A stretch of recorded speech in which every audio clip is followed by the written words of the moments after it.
நீங்கள் பார்த்துக் கொண்டிருப்பது நியூஸ் 21 செய்திகள். தமிழ்நாடு செய்திகளை உடனுக்குடன் தெரிந்து கொள்ள நியூஸ் 21 செய்திகளை பாருங்கள். உண்மை, உழைப்பு, உயர்வு. தொகுதி மறுசீரமைப்பு என்ற பெயரில் தமிழக நாடாளுமன்ற தொகுதிகளின் எண்ணிக்கை குறைக்கப்பட்டால் தமிழக அரசுடன் தேமுதிக கைகோர்த்து தமிழக மக்களுக்காக போராடும் என தேமுதிக பொதுச் செயலாளர் பிரேமலதா விஜயகாந்த் தெரிவித்துள்ளார். திண்டுக்கல் மாவட்டம் பழனியில் தேமுதிக நிர்வாகி இல்ல காதணி விழாவில் பங்கேற்பதற்காக தேமுதிக பொதுச் செயலாளர் பிரேமலதா விஜயகாந்த் இன்று பழனிக்கு வருகை தந்தார். அவருக்கு தேமுதிகவினர் பிரம்மாண்ட வரவேற்பு அளித்தனர். காதணி விழா நிகழ்ச்சியில் கலந்து கொண்ட பிரேமலதா நிர்வாகிகளின் குழந்தைகளை வாழ்த்தினார். தொடர்ந்து தனியார் தங்கும் விடுதிக்கு சென்ற பிரேமலதா விஜயகாந்த் செய்தியாளர்களை சந்தித்தார்.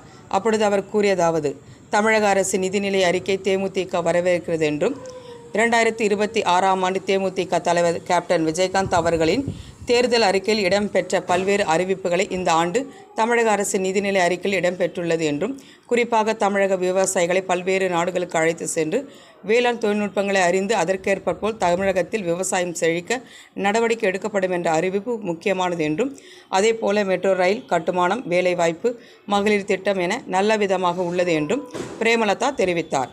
டாஸ்மாக் விவகாரத்தில் 1000 கோடி ரூபாய் ஊழல் என அமலாக்கத்துறை அறிவித்தாலும் அது நிரூபிக்கப்பட வேண்டும் என்றும், ஏற்கனவே செந்தில் பாலாஜி சிறை சென்று வந்துள்ள நிலையில் ஊழல் என்று உண்மை இருந்தால் அதை மக்களுக்கு முன்பு நிரூபிக்க வேண்டும் என்றும் தெரிவித்தார்.